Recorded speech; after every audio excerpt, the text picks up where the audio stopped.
Diagrama de classes, um dos diagramas mais populares e mais conhecidos da UML. Com esse diagrama, certeza você já deve ter visto, já deve ter ouvido falar. Se você já fez faculdade, se você já fez algum curso técnico na área de desenvolvimento, com certeza você já deve ter ouvido falar nesse diagrama de classes. UML. O que é o ML? Mais uma sigla nessa sopinha de letras. O que é o ML? O ML é a sigla de Unified Modeling Language. Eu não vou me aprofundar aqui no assunto de UML, tá? Até porque não é o foco desse treinamento. O foco desse treinamento é a orientação objeto. Mas quando a gente for evoluindo nos trabalhos de classes, a gente for falando mais, mexendo com mais classes, mexendo com relacionamento entre objetos, a gente vai precisar sim do diagrama para que até a nossa didática fique melhor.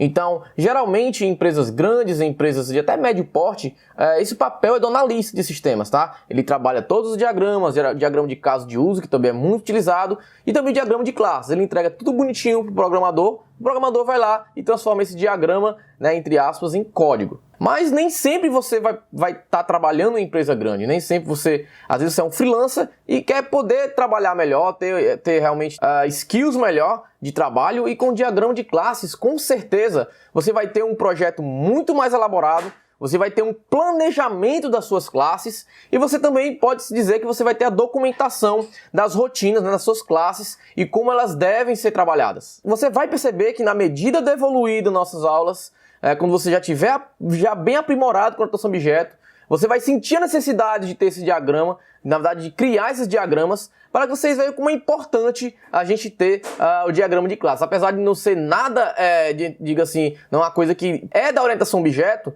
mas é uma coisa que vai nos ajudar muito a entender a orientação objeto. Tá? Mas para que serve finalmente esse diagrama de classe? Tá? Se você viu em alguma aula, um professor seu falou, um amigo seu falou, você viu num curso, ou se por acaso você nunca viu o diagrama de classe, nunca chegou a ouvir o diagrama de classe, eu vou te explicar agora para que serve o grande intuito e porquê ele é tão importante e por que eu vou abordar nesse treinamento. Mas antes de começar, deixa eu te falar uma coisa. Não é só porque o analista de sistema, ele é o analista de sistema, que só ele pode trabalhar com diagramas, não. Você pode também trabalhar com diagramas, você pode aprender, você pode adotar essas novas habilidades, essas novas skills, e você mesmo fazer na sua empresa, na empresa que você trabalha, ou nos seus projetos como freelancer. Então, sempre um conhecimento a mais, sempre é importante, sempre vai agregar mais no seu trabalho, tá certo? Então, vamos lá entender a grande importância desse diagrama de classe. Lembra lá no início do treinamento que eu precisei pegar uma forma de gelo para te mostrar, para denominar uma classe? Eu tive que pegar uma forma de gelo, botei aqui na minha frente, na minha mão, ela realmente palpável. E vocês viram que eu mostrei para vocês por que ela é a forma é uma classe? Vocês lembram disso? Vocês lembram lá na aula que eu falei de instanciação, que eu peguei aqueles gelinhos, né, em forma de cartoon, em forma de desenho, coloquei na apresentação, e vocês viram que eu representei eles como um cubo, como um desenho mesmo, como um cartoon? Beleza, essas coisas são muito fáceis de te mostrar aqui, porque são coisas que existem no mundo real, são coisas que eu consigo ver, são coisas que eu consigo pegar, consigo desenhar, como a forma de gelo eu consigo pegar na mão, consigo desenhar. O gelo também eu consigo pegar, eu consigo desenhar um gelo. Mas me diz uma coisa, você consegue, por exemplo, desenhar um pedido? Você consegue, por exemplo, desenhar uma venda? Você consegue, por exemplo, desenhar uma ordem de serviço?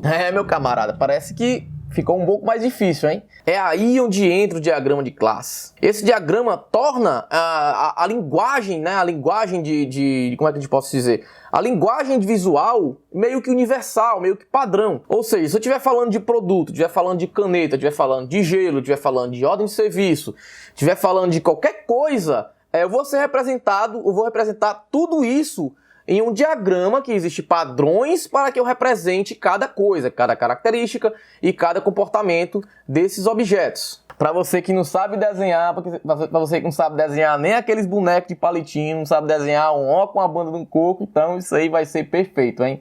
Segue comigo aí na explicação que eu vou mostrar com mais detalhes como funciona o diagrama de classe. Agora eu vou abrir aqui o meu painel e vou te mostrar como é formatado o diagrama de classe. Toda classe, tá? No diagrama de classes, toda classe é representado por um retângulo branco, tá? Como tá mostrando aí no painel, é um retângulozinho branco, né? Com fundo branco, que eu quis dizer. E lá no topo, lá em cima do retângulo, lá em cima mesmo, dentro do retângulo, lógico, a gente coloca o nome da classe, tá? Com a primeira letra maiúscula certo? E colocamos também ele em negrito e centralizado. Vamos utilizar o exemplo da aula passada, da aula de visibilidade. Vamos criar a nossa classe visibilidade aqui para vocês entenderem como funciona. Já que a gente utilizou o exemplo da aula passada, né, você já praticou, vamos aplicar aqui no diagrama então. Então já que você colocou o nome da classe lá em cima, né, com a primeira letra maiúscula, centralizado, negrito, tá? Nós vamos fazer o seguinte, vamos colocar 2 traços para dividir esse retângulo em 3 partes, tá? Vai ficar dividida a parte de cima, que é o nome da classe que a gente acabou de falar. A parte do meio, ela vai ser os atributos da nossa classe, tá? As características, os atributos, as propriedades, coisa que você já sabe. E na parte de baixo, né, no rodapé, na terceira parte do retângulo, nós vamos colocar os métodos dessa classe. Então já vou colocar aqui os atributos e os métodos, né? Já coloquei aqui os atributos e os métodos da classe. E perceba que todas elas começam com a letrinha minúscula, né? Os métodos começam com letrinha minúscula e os atributos também. Mas como a gente diferencia um do outro? Já que todos são em minúsculo, né? Lembra lá no início do curso que eu falei que métodos têm os parênteses? Então, é isso que diferencia os métodos dos atributos, tá? Os atributos é apenas tudo em caixa baixa, né? Não tem a letra maiúscula no início. E os métodos também em caixa baixa, tudo minúsculo, só que tem o parênteses, né? O parênteses que representa o método no diagrama de classes. Com esse diagrama, você pode perceber que é muito mais fácil você entender a estrutura da classe. Então você pode perceber que é muito mais fácil do que você desenhar uma caneta, desenhar um gelo, desenhar um pedido, como desenhar um pedido, como desenhar uma ordem de serviço, para que fique claro como eu vou denominar as características, os atributos. Então, o diagrama de classes é isso aqui, tá? É essa conotação, é esse padrão, certo? Você vai ter, se você descrever dessa forma que a gente falou aqui, com esse padrão, você vai ter uma linguagem universal. Se você for mandar para outro programador que já entende, que entende também de diagrama, ele vai entender como funciona o corpo da classe, como funciona os atributos, como tá os métodos, como é o nome da classe. Se você entregar para o analista também, então fica uma linguagem universal entre qualquer pessoa e até para você mesmo. Então, com isso, eu tenho certeza que vai facilitar muito a sua vida em relação a desenhar classes, a modelar as classes. Agora, lembra que eu falei na aula passada que a gente tinha 3 símbolos, um que representa o público, que é o mais, um que representa o privado, que é o menos, e um que representa o protegido, que é a cerquilha, jogo da velha?